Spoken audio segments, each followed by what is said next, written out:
पहले से ही एक मामले में 10 साल की सजा काट रहे माफिया डॉन मुख्तार अंसारी को अब अवधेश राय हत्याकांड में भी सजा हो गई है। इस मामले में सोमवार को उम्र कैद की सजा मुकर्रर कर दी गई। 32 साल पहले 3 अगस्त 1995 को वाराणसी में हुआ ये वही कांग्रेस नेता अवधेश राय हत्याकांड है जिसकी मुख्तार अंसारी गैंग ने कोर्ट से मूल केस डायरी तक गायब करवा दी थी। इसका खुलासा जब बीते साल में हुआ तो कोर्ट कचहरी से लेकर के सूबे की सल्तनत और यूपी पुलिस महकमा तक हिल गया था। बहरहाल आइए जानते हैं कि उम्र कैद की सजा सुनाए जाने के बाद इसे मुख्तार अंसारी के पीछे कभी हाथ धोकर पड़े पुरदबंग पुलिस अफसरान क्या बोले। किसी ने कहा कि मुख्तार अंसारी जिस काबिल था उसके साथ कानून का चाबुक उसी तरह से आकर के वही सब कुछ कर रहा है जिसका वो असली हकदार था। कुछ पुलिस अधिकारियों ने एमपी एमएलए कोर्ट द्वारा सजा सुनाए जाने के बाद कहा, इसे ही कहते हैं माफिया को मिट्टी में मिला देना। अभी तक तो अतीक, अशरफ और मुख्तार अंसारी का नंबर लगा है। आगे आगे देखिए, अगर सूबे की हुकूमत इसी तर्ज पर आगे कदम बढ़ाती रही तो बाकी माफियाओं का हाल इनसे भी भयावह होगा।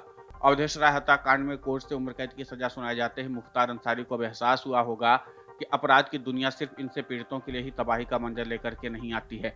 मुख्तार अंसारी से गली के गुंडों, बदमाश, माफियाओं की भी बर्बादी का सबब बनती है उनकी बदमाशी।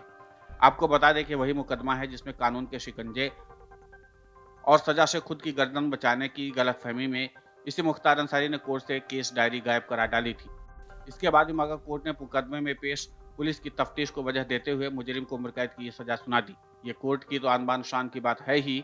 ऐसे मुकदमे में मुजरिम को बिना केस डायरी की उपलब्धता के उम्र कैद की सजा सुना दिया जाना तफ्तीश एजेंसी के लिए भी बहुत बड़े मान सम्मान की बात है। माफिया डॉन मुख्तार अंसारी को कोर्ट से सोमवार को इस सजा के तत्काल बाद प्रतिक्रिया देते हुए 1998 बैच के पूर्व पुलिस अधिकारी और रिटायर्ड आईजी इंटेलिजेंस ने कहा, मुख्तार अंसारी से बदमाशों के साथ कानून का चाबुक एकदम सही न्याय कर रहा है। मुख्तार अंसारी से गली कूचों के बदमाशों ने अवधेश राय जैसे न जाने कितनों का कत्ल करके आज अपना आपराधिक साम्राज्य खड़ा किया होगा। उनके ईंट गारे पर खड़ी दीवारें ऐसे ही धंसा करती हैं जैसे कि अब मुख्तार अंसारी का हाल हुआ है। जिस मुख्तार अंसारी ने मुकदमे से जुड़ी ओरिजिनल केस डायरी ही कोर्ट के भीतर से गायब करवा डाली थी, इसके बाद भी कोर्ट ने पुलिस या तफ्तीश के बाकी तमाम बिंदुओं को विशेष अहमियत देकर मुजरिमों को इस कदर की सख्त सजा मुकर्रर कर दी। अमूमन ऐसा कम ही देखने को मिलता है जिस मुकदमे के ट्रायल के दौरान ही केस डायरी ही गायब हो जाती हो, उसमें मुजरिम को मुकैद सी सख्त सजा कोर्ट द्वारा जांच एजेंसी के ऊपर बिना किसी टीका टिप्पणी के सुना दी गई हो। सैल्यूट है ऐसे कोर्ट और जज साहब को। कभी पुलिस और कानून की इज्जत करने में खुद की तौहीन समझने वाले मुख्तार अंसारी को आज एहसास हुआ होगा कि हमेशा खाकी और कानून ही ऊपर होता है, न कि अपराध या अपराधी।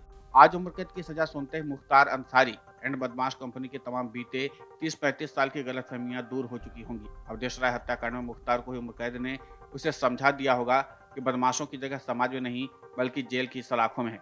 किसी जमाने में इसी मुख्तार अंसारी को पानी पिला चुके यूपी पुलिस एसटीएफ के तत्कालीन डिप्टी एसपी शैलेंद्र सिंह बोले, मैंने तो साल 2004 में ही ताड़ लिया था जब मैंने मुख्तार अंसारी के गुंडों से एलएमजी जैसे घातक हथियार जब्त करके उन्हें जिंदा दबोच लिया था।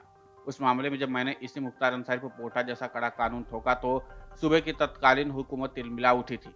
तब के मुख्यमंत्री चाहते थे मैं डिप्टी एसपी एसटीएफ होने के चलते हर हाल में पोटा कानून को हटा लूं।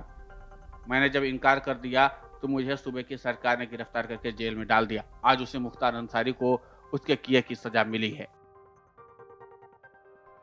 वीडियो डेस्क अमरउजाला.com। मन से उजाला कर चले, मन से उजाला कर चले, एक अमर उजाला।